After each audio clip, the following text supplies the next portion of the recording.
my name is Travis Oval. I get the honor and the incredible privilege of serving as Gresham's mayor.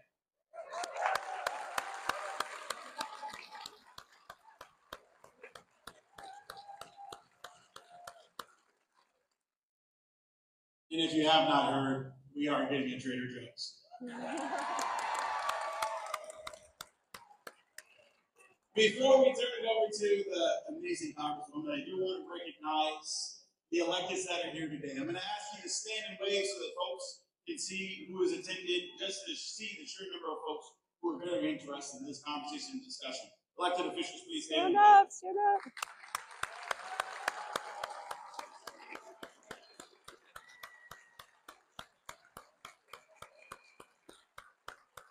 I just want to thank you all for attending, but also want to thank you all for your service. I keenly know what it takes to be an elected official, especially in these times. So with no further ado, to get to the real reason why you're here, I just want to take the opportunity to introduce Representative Congresswoman Dexter. But before she stands up, I just want to say a couple of things. We have somebody in DC that is fighting for what we need, fighting for what we want. Her history has been proven here in Oregon to do the right thing. Her experience as an emergency room physician lets us know that she's going to be there at game time to make sure that she's defending what we have as the United States of America. So with no further ado, I want to give the microphone and the opportunity to Congresswoman Maxine Dexter here at Centennial High School to say thank you. Thank you.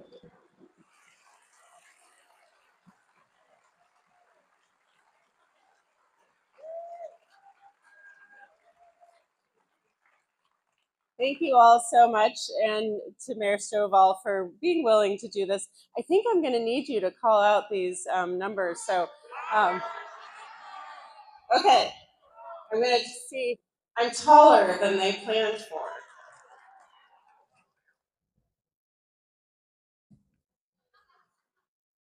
So I'm still working on it.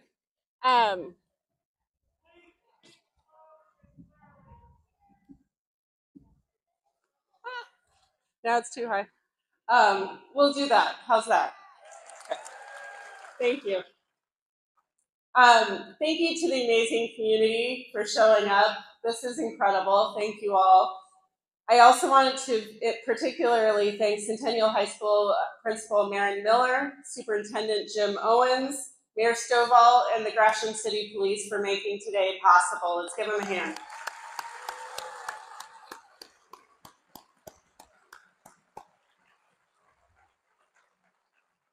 And again, thank you to the community for showing up. I recognize that there is going to be some close quarters. Please scoot in to the middle so that we can make space for everyone to sit down as much as possible. I want everyone to be comfortable and safe. So I'm just going to quickly introduce myself because many of you may not have had a chance to understand who I am or why in the world do I represent you. I am a physician, as Mayor Stovall said. I am, more importantly, a mother. I have an 18 and a 21-year-old who's growing up in this world that I feel very concerned about. I don't know, who here is concerned about the state of the world right now? Me too. And so are my kids. And they're both on college campuses right now. And I am grateful for that, but also concerned.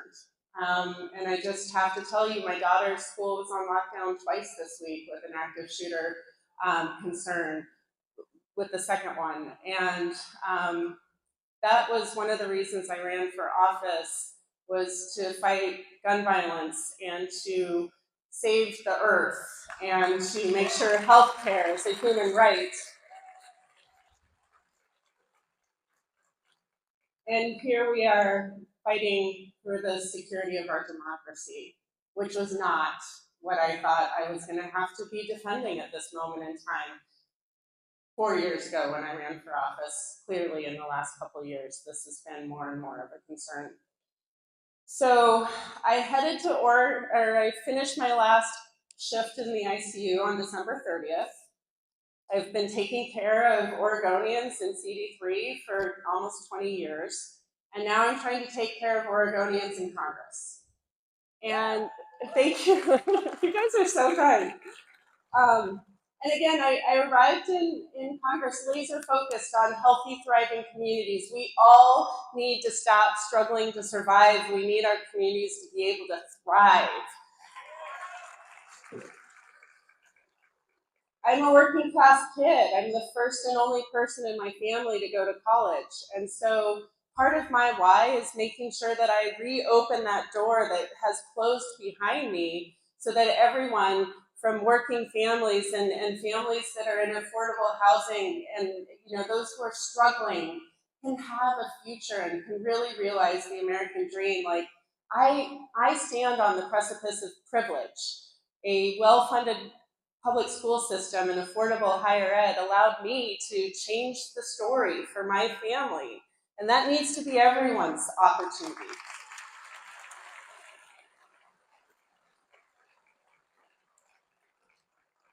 But we can't even begin to address those issues right now because our democracy is at stake.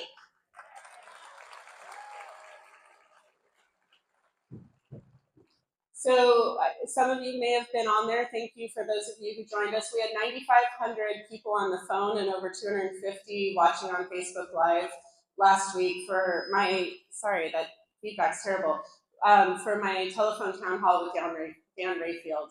And we asked a question during that telephone town hall, what is the top issue on your mind? 88% of the people on that phone call said defending our democracy.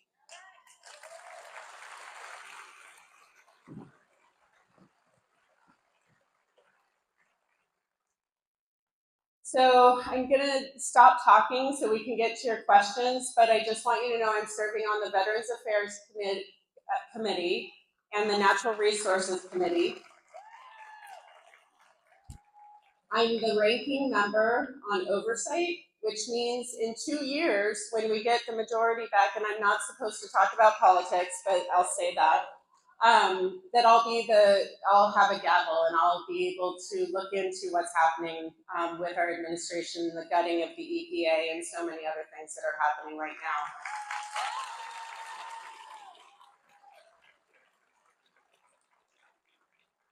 Okay, the final thing I'm going to say, there's an amazing representation from local and state government officials here today, and we are going to continue working together. That jurisdictional integration and cooperation is critical to us getting through these hard times. So we're going to stay loud, we're going to stand firm, and we're going to stand together with you all, and we'll get to your questions now. Let's go.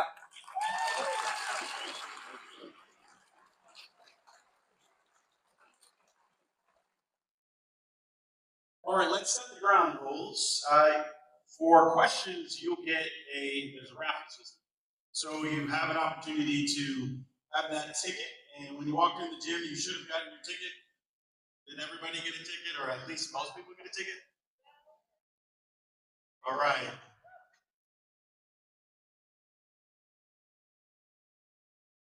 No tickets over here. Did we run out of tickets?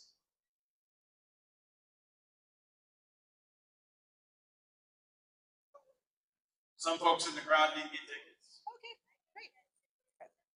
If you didn't get a ticket, if you could raise your hand, we'll try to get you some ticket. Try to get you a ticket. I see a few hands out there. What we're going to do is we're going to pull that out, 3 numbers out at a time, just to allow enough time for folks to get the microphone to you.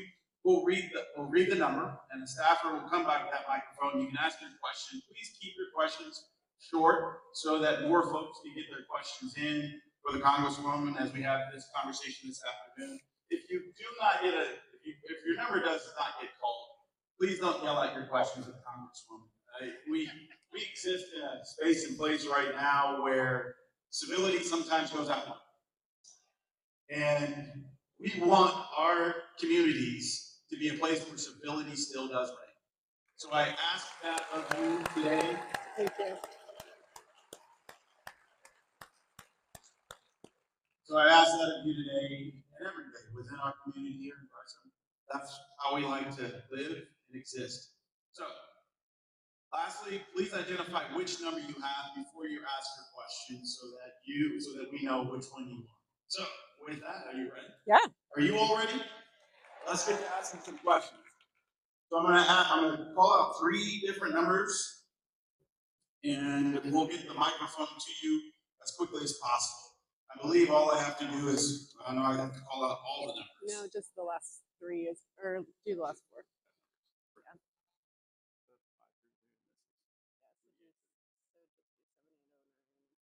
All right, let's see if we can do 7809.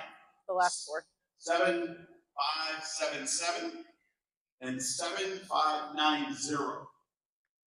So 7809. Do we have 7809? Yes. 7577 and 7590. There's one up there too. Okay, go ahead and stand up when you have the number, and I believe we do have a person who is running the microphone. So we have one here, one up there, and then say your number right before you give your question. And then we have one over here. Okay, so sorry. Elena is trying to find you. She's walking back and forth right here. Oh, you got it? Okay. Awesome. Sorry. No. Yeah, just. And we've got Jeff over here. So who?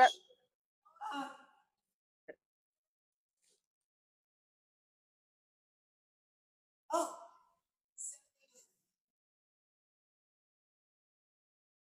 7809. Great. What? Yeah, we can't hear anything. Let's go over here.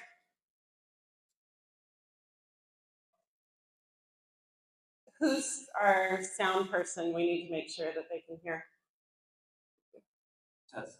There you go. Go ahead over there. Thank you. You need my number? Yes, please. 7590. Perfect. Thanks. Good afternoon.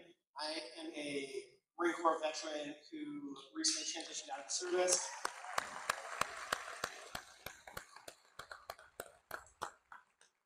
And 6 months ago was hired by the Veterans Benefits Administration out of Regional Office Portland. And this last week I was fired from the position as a probationary employee. And yes, I agree. Despite my performance evaluation showing that I achieved the highest level of performance throughout all of the evaluated periods, I was fired for having poor performance in my probationary period. I know that the House Committee on Veterans Affairs interviewed Tracy Therrett, I believe this past week, and I guess I'm just curious if you have any other insight into possible recourse for federal employees who are fired in the probationary period, and what actions we might be able to take, or what steps you see as remediation for this, as I was clearly fired. In my opinion, I was lied to. They said that my performance was not adequate, whereas my superiors would differ. Yeah, no, thank you so much. So I have the privilege of serving on the Veterans Affairs Committee, where we did have Tracy Therrett. And in my line of questioning and all the questioning, it actually gave, this is really, yeah, I don't, okay. Hello? Okay, we're working through this. Sorry, okay. So Tracy Therrett, it's like every other word. We're driving through cell territory right now. So Tracy Therrett was clearly not willing to answer questions, verified our concern that there was not real performance basis. It was a letter that was sent to everyone. So first, I'm so sorry that you are on the receiving end of this. 1,400 people received that email. And the federal judge has temporarily stayed all probationary firings, and we're hoping that those will be called back. And part of what they used to validate that action was the committee hearing and the questions and the answers they clearly didn't hear that were sufficient. So, and thank you for your service. Thank you for being willing to do this work. And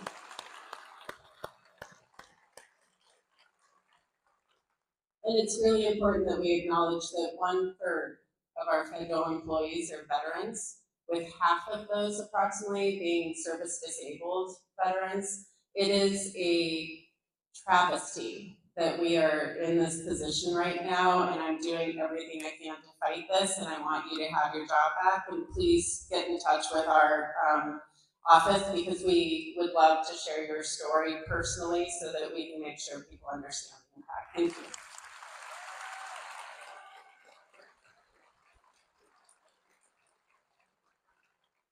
Hey, Elena, are we ready up there now? I don't see Elena. Okay. Okay, not, okay. So Jeff is trying to quickly get over there. There's somebody in the top right corner. This is a challenge, and I appreciate everyone's patience. Jeff is trying to get up there. He's running. There you go. That one seems to be working now.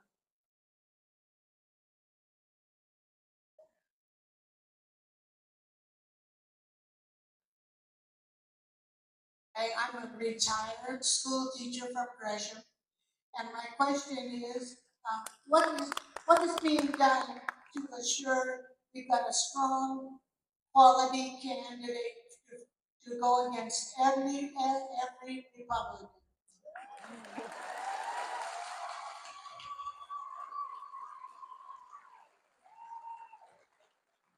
So thank you so much. Jeff, before you get too far away, we need to know what her number was.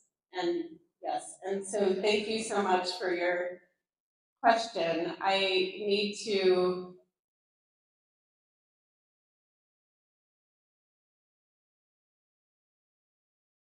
last 3 or 5, 7, 7. great, thanks. The first thing I need to say is this is a bipartisan situation, so I am not actually allowed to talk about campaigns or what Democrats are going to do versus Republicans in a campaign sort of setting. So we want to make sure everyone feels represented here. I represent all people, not just Democrats.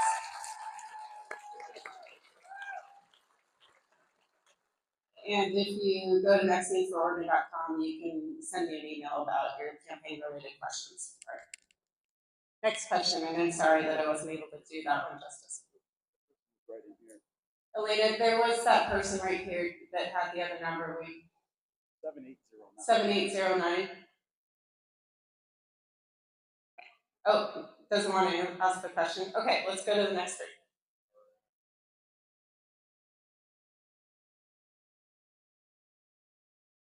Next three, 7582. 7582.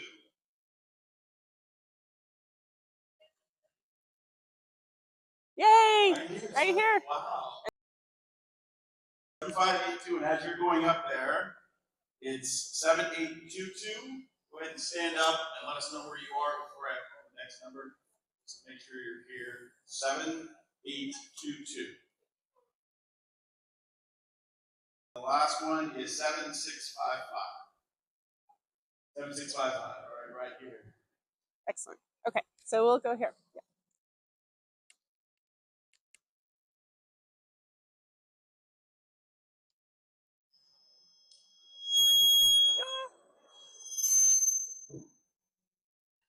Maybe turn off the other mic.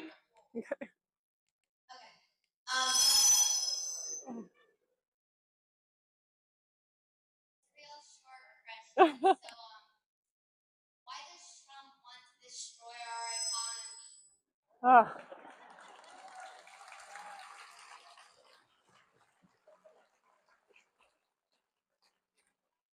So first, thank you so much for being willing to ask a question in such a big room. That shows great courage.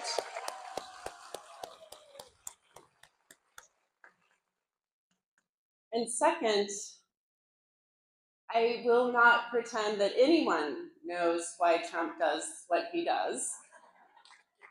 And the things that he is doing to our economy are really real. They're going to have impact on working families. So the tariffs that are being proposed are absolutely going to hurt the thousands of federal employees that are getting fired indiscriminately. Is absolutely going to impact our community and the services that we can provide. The lack of support for our farmers and the farm bill that he is leading is going to be very concerning for us. There are innumerable things that I personally find very troubling, but the number one thing that I'm concerned about is cutting Medicaid and the impact that it's going to have on our communities.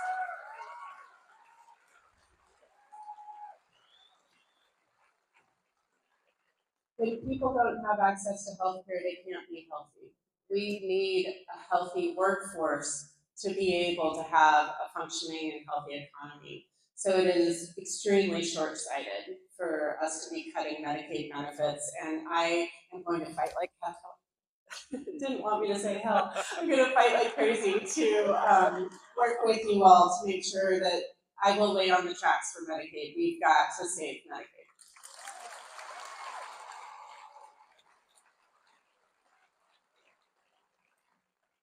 All right, I know we had a question somewhere right up front here. Oh, there, you're already there. Well done.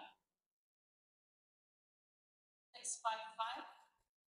Thank you. I'm a long-term East County resident. I've been very alarmed at what's going on the federal level in our country for a couple of years, but especially the last couple of months. Especially since we seem to have a person who is a non-citizen. Last I heard, he's a Canadian nationalist who seems to be running our government at our elected president's side. I realize this is a bipartisan event, but I think a lot of people would like to know how we're going to get rid of the Canadian. What is our plan? Yeah. Well, thank you so much for your question. I don't know his citizenship. That's not for me to know, but I have heard he does have Canadian citizenship, and they're trying to revoke that. But yeah.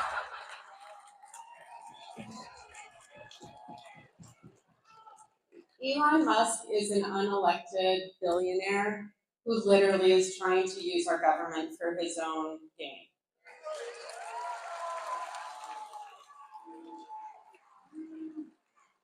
We are at extraordinary risk right now. Billionaires are going to hostilely take over our government, and they are already disproportionately gaining federal tax dollars, and that is going to extremely increase over the next coming years. This is all about them, and Trump is absolutely an accomplice to it.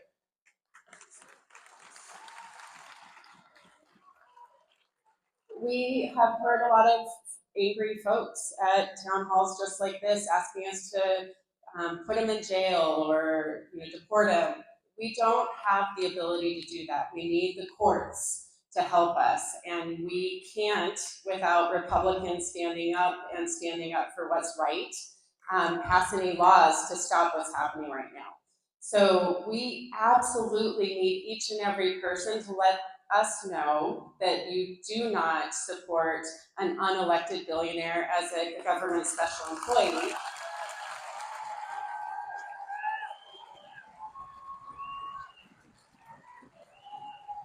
I hear that, and that's very clear. Yeah. And we got 2,000 phone calls when Musk took over the Treasury Department payment system. And that's why my first bill was the Stop Musk Act, was in response to your calls.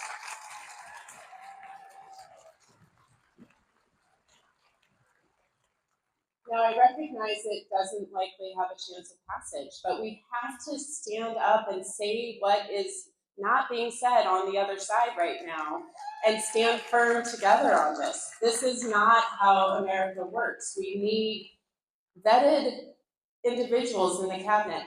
Elon Musk was in the cabinet meeting standing over everyone this week saying that a government shutdown is a great idea. That is absolutely the worst possible outcome for this. And I know that there are some people who say burn it down, let the government shut down. But make no mistake, if the government shuts down, all of us are harmed. The courts aren't funded. They can still fund ICE and Homeland Security efforts while the courts aren't there to protect us. We cannot see a government shutdown as a good outcome, and when Elon Musk wants it, we've got to fight for the opposite.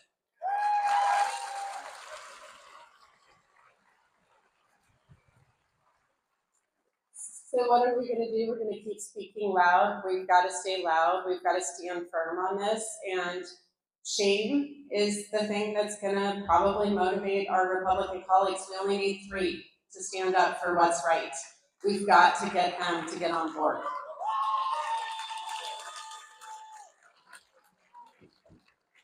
I wish I had a better answer than that. Thank you. So I totally respect, and Jeff Merkley taught me how to say this. I sit with each and everyone's anger and frustration, and I know that as much as you're angry, there's other people who are angry about different things. I really want us to be able to get through questions, so I really appreciate people being respectful right now. Thank you. Next question.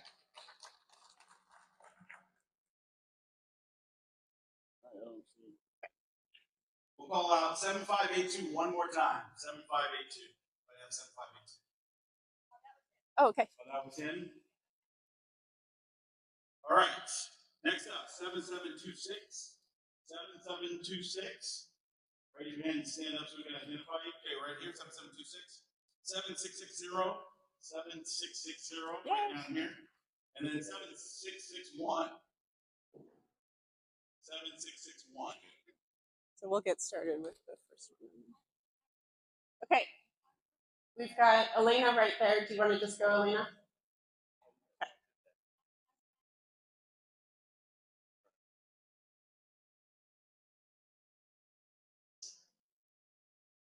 My name is Dave. I've lived in Portland since 1988, and I'd like to know how the federal government is going to protect our country from Russia's cyber attackers now that Russia is no longer considered a bad actor in that arena. Thank you. No, thank you.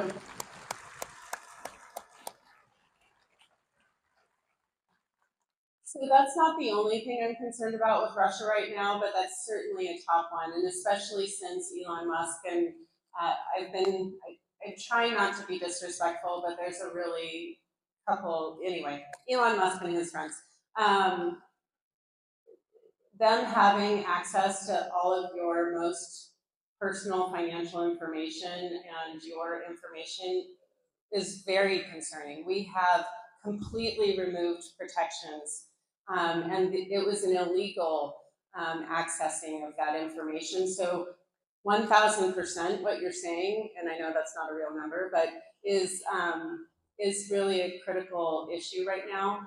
Again, the problem is that the people in power will not let us stop that. The courts are the ones who are stopping that. So the Treasury Department information, Social Security information was stopped, but that does nothing to stop Russia right now. We also, I don't know how many of you saw the interaction between Zelensky, Vance, and Trump yesterday. I just want to be extremely clear. Ukraine gave up the 3rd largest nuclear arsenal in 1994 in exchange for the United States and Great Britain standing with them and their democracy and protecting them for the long term. And what Trump is doing is destabilizing everyone's security, the world's security right now. Voting with North Korea in a UN resolution is an extreme reversal. The world is on its head right now. So yes, I'm concerned about cybersecurity here at home. I'm scared about my children being sent to war that never should be started, quite frankly. So again, and thank you if anyone was in my office yesterday. I had 11 individuals who are Ukrainian Americans in my office and another 6 or 8 on virtual, talking about their concerns. At the same time that this was happening, I walked out of that meeting and saw what happened.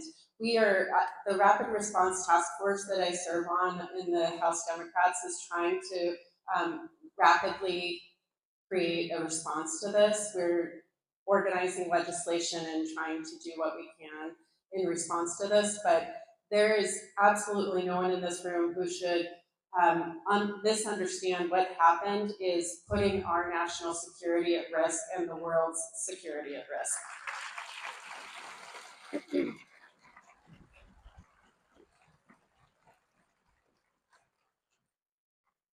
So I guess that's it. We'll move to the next one. 660. Thank you. Veterans Administration, U.S. Agency for International Development, the U.S. Department of Education, the National Institute of Health, the United States Department of Agriculture, Medicare, Medicaid, the Department of Equity and Inclusion. These are all things that elected billionaire Donald Trump and unelected billionaire Elon Musk are trying to dismantle. Article 1 of our Constitution, written in 1787, gives Congress power of the purse, and only Congress. Our 14th Amendment gives the citizens birthright citizenship on this country, where we are all more equal. The billionaire class is trying to steal our Constitution. They are trying to end presidential term limits, take away freedom of speech in the press. I need to know that you're aware this is the time to consider drastic action.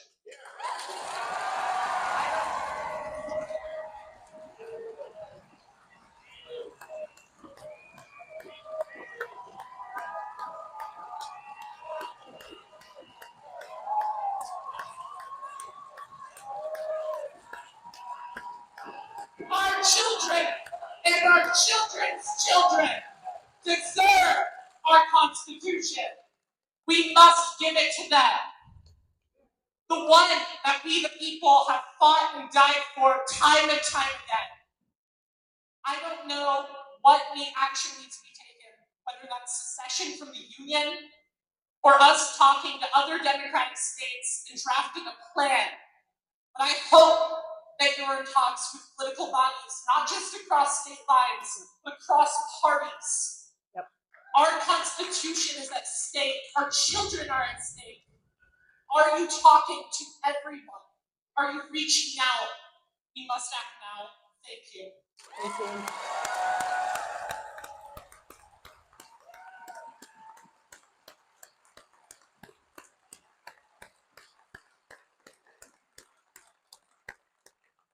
Thank you. You literally started making me cry listening to you because it resonates so much.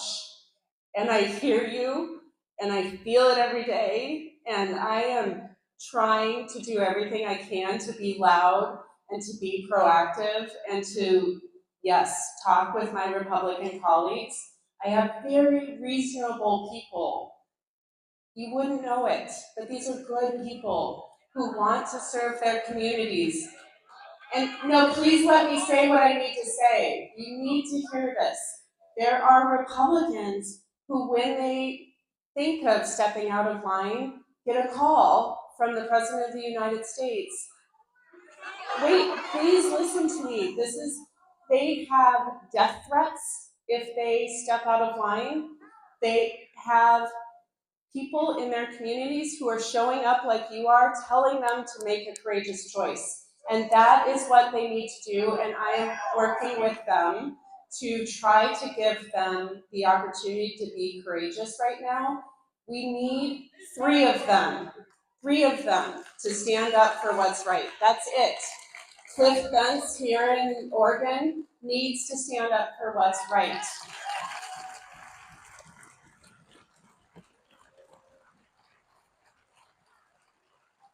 And yes, we are talking about unusual ways of trying to solve this problem. I honestly don't accept succession as an answer to this, but maybe we're going to have to get to some very unprecedented. Everyone keeps using unprecedented; it's overused at this time, but this is truly a constitutional crisis. We have to fight for this country.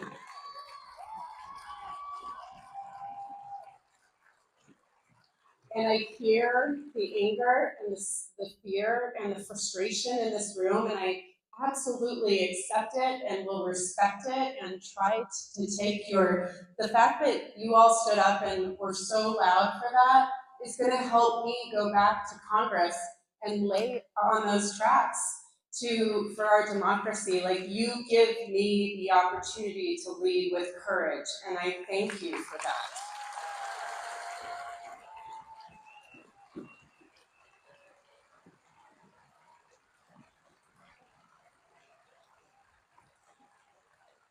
Thank you. But these are hard times. And so I'm not going to tell you to take a break and take care of each other. I've heard people didn't come here to be told to take a break, but this is a relay. We all need to stand together. There are people in this community right now who are fearful to go to school or to go to work because they're afraid that ICE is going to try to take their family. We have to stand firm in front of unlawful, cruel action, and together we are going to get through this. And I don't mean to say that to placate you, but we have to take action together locally so that I can do everything I can at the federal level as well.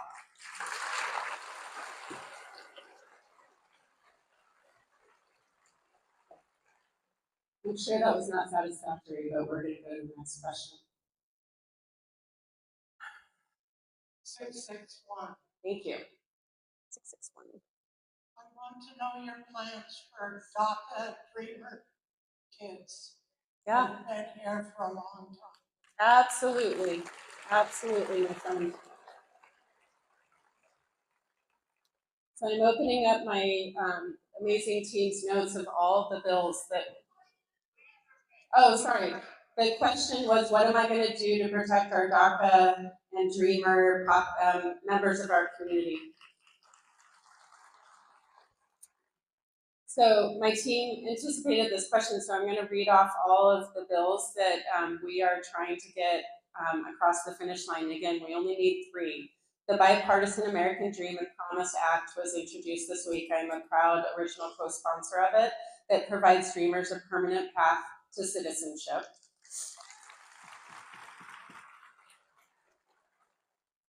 I stood against the Lake and Riley Act, which allows people to just be.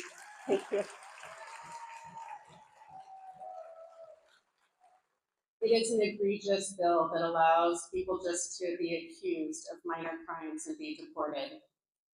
And it passed. The Sensitive Locations Act, which we had an understanding that schools, hospitals, places of worship were not places where ICE could come in, and that was revoked by executive order. So we put the Sensitive Locations Act, introduced it this week. We have the Access to Counsel Act, which is to help people who are being threatened with deportation to have access to legal services. I'm going to fight like hell for this country is built on immigrants. We are all immigrants. Not all of us. Obviously, our Native American populations are also being threatened right now, and they are the only ones with claim to this land that is time immemorial.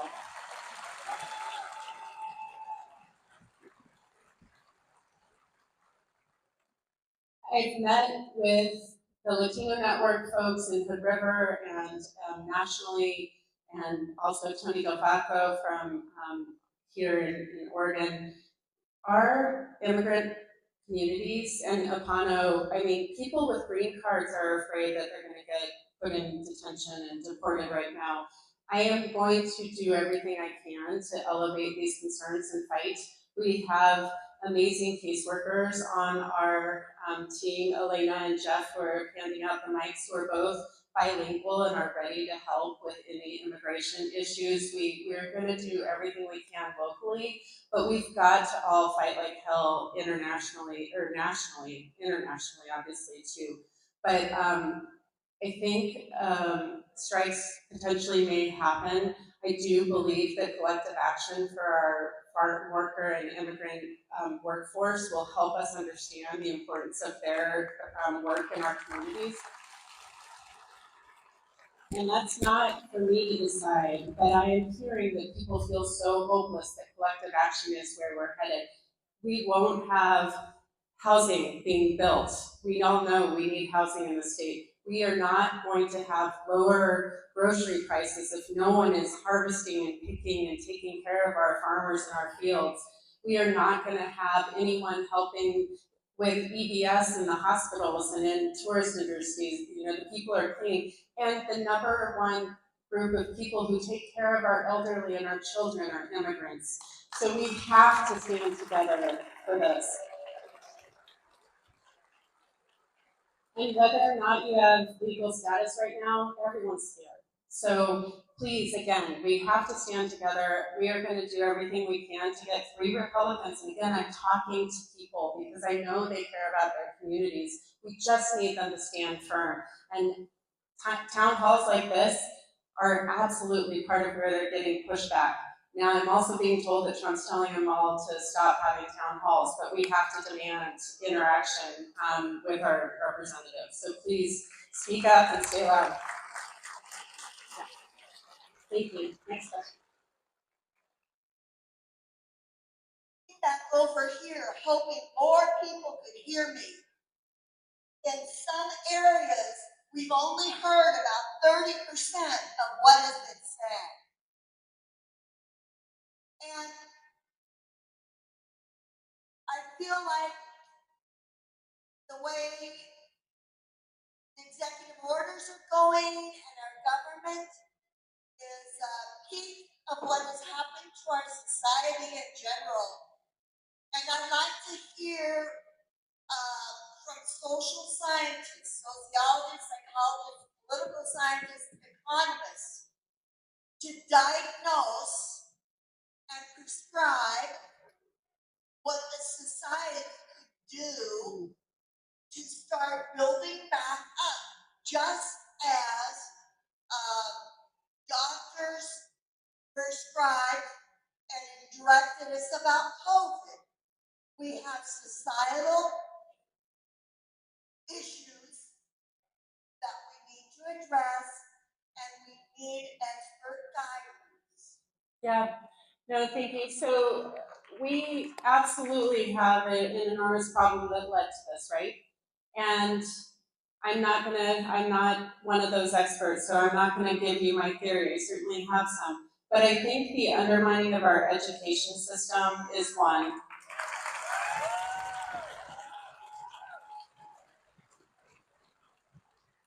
And I'm gonna get back to this need for our families to struggle just to survive.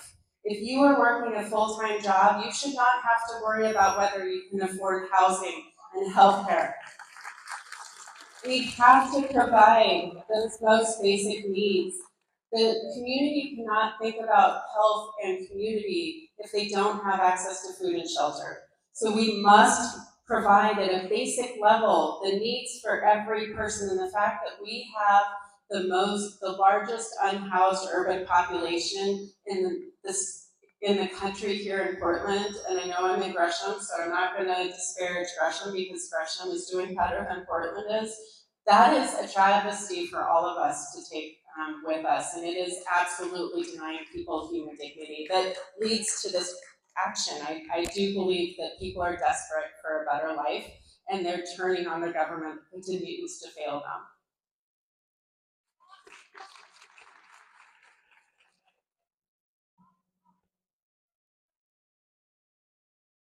I have two. Is this what you're talking about, right? Talk about people will be fine. Ticket 7726. So I'm going to get back to the Medicaid and social security issue. And that is, yes, I'm very concerned that those are going to be cut severely. We already have a severe homeless problem. There are already elderly people sleeping on the streets, don't have homes. If they're lucky, they're in a soup kitchen. And disabled people. What are the practical things we're going to be able to do, even if the cuts are temporary? I'm very concerned, and we want to help, we want to get involved, and support you in fighting against that. Thank you. I couldn't agree with you more. The cuts to Medicaid that are going to have to happen, and they are saying, it doesn't say Medicaid in the budget resolution. It doesn't, but it designates $880 billion to come out of the Energy and Commerce Committee, which is where Medicaid is, and there's no other pot of money that can possibly fulfill that expectation of $880 billion over 10 years being cut. So Medicaid, make no mistake, is what they are going to cut. They've talked about work restrictions and other things. That doesn't get to it. It will be about 50% of Oregon Medicaid people covered by Medicaid that will be cut. We are also hearing people say if they earned it or if they deserve it. And I worked hard with my colleagues to expand Medicaid coverage to undocumented American or undocumented Oregonians.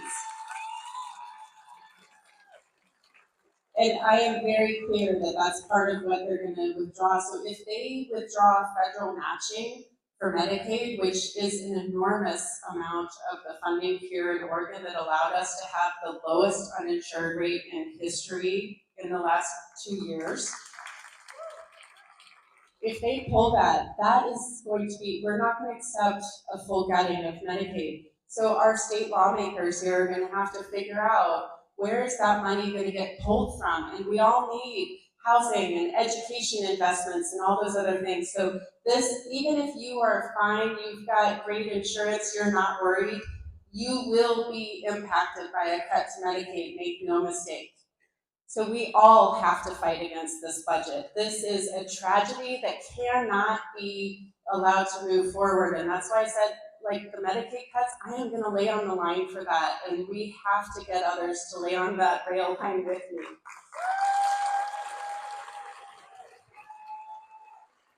And there's plenty of people doing that, make no mistake, we've got to get Republicans to do it as well. And Cliff Benz has more Medicaid patients in his district in Oregon than any of the rest of ours. All right, folks, we are getting down to our last few questions. I got 2 tickets because that's what we have time for. Let's make sure we keep those questions tight. We've got 7647, 7647, and 7665. We already have one up here, and then 7647 and 7665. Great. Thank you. All right, go ahead, thank you. Hi, I'm the last of that group. What can we do for trans kids, and what do we tell them?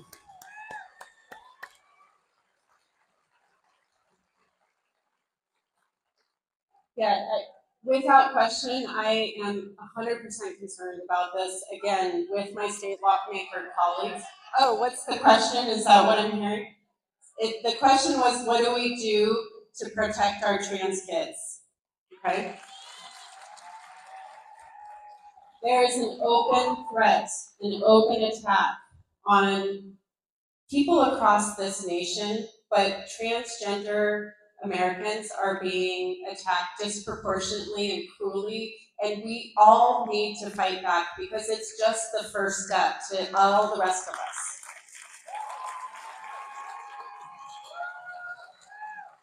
This cannot be a partisan issue. These are people, and they deserve the same dignity and rights as everyone else who.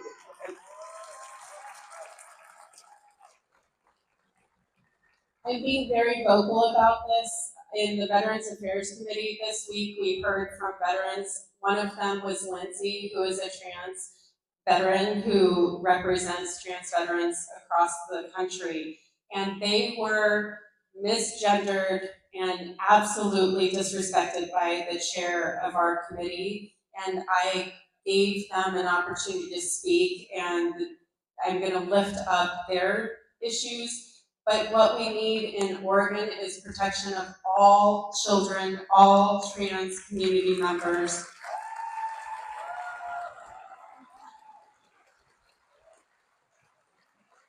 Dan Rayfield is an amazing attorney general. He's fighting like hell. There are court actions happening right now, and Dan talked about this on our telephone town hall last week. So you've got a governor and an attorney general in the state legislature that's gonna fight like hell for our trans community, and I will continue to fight like hell at the federal level. But we all need to stand together on this. Please do not let them other our trans community. It's extremely important.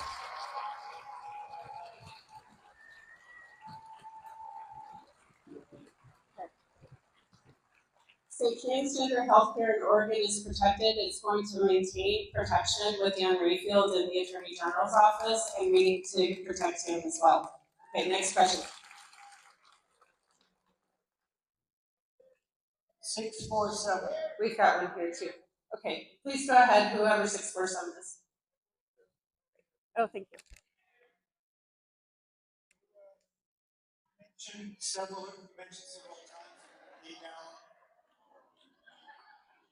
We're gonna get you there, guys. We're gonna get there. We've got a question right here, so lead us there. Okay. Mentioned several times tonight that you would lay down on the proverbial railroad tracks when the Trump train is coming. I have heard so many words now from so many people. Where is your red line? What does it actually mean if you want to go beyond words? Yeah.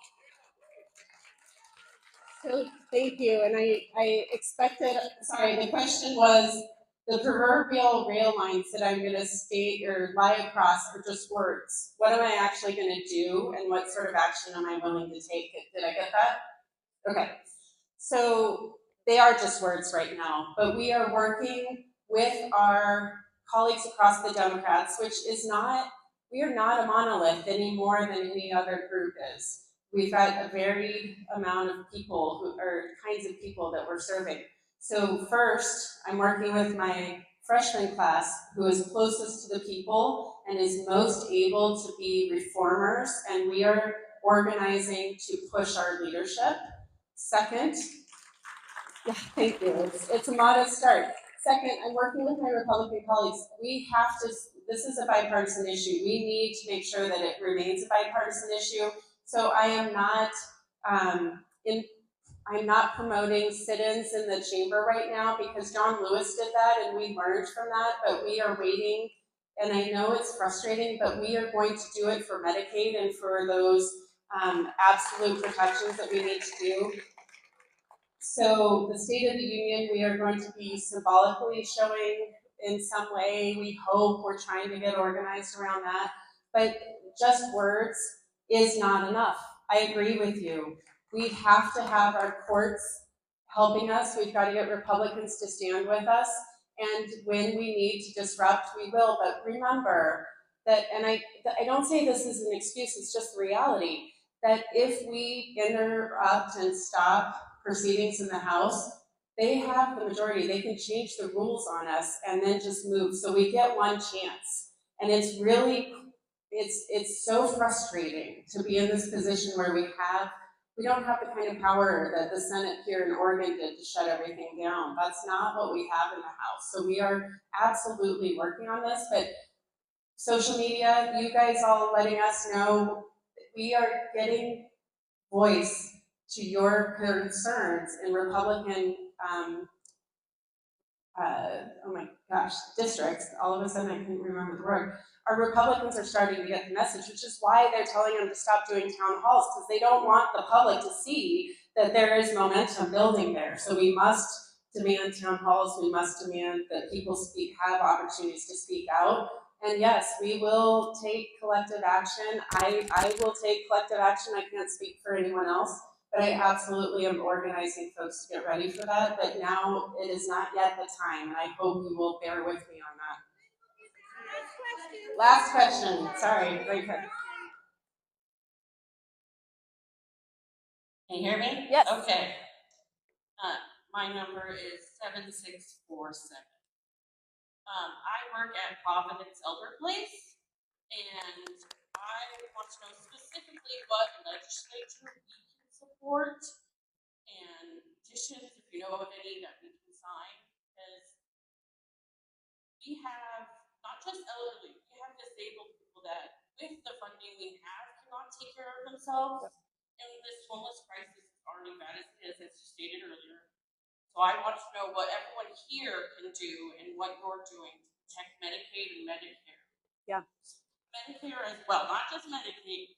Yep, so Medicare has so far not been called out as being cut, and it's in the Ways and Means Committee, and that was not part of the budget resolution. So far, Medicare is not in their cuts, but Medicaid covers disabled people throughout the state and across this nation. So it's not just poor people, it is our elderly, it is our disabled.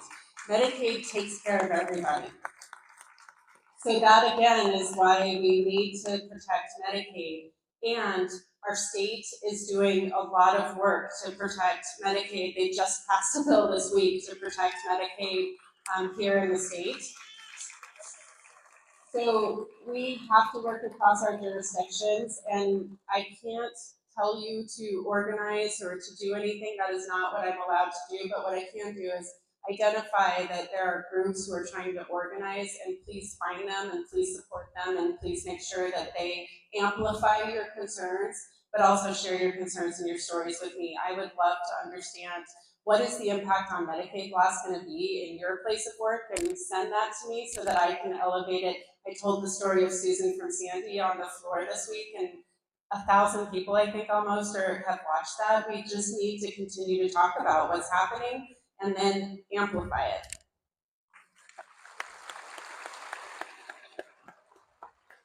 So you all have been amazing. I have seen everyone fanning themselves.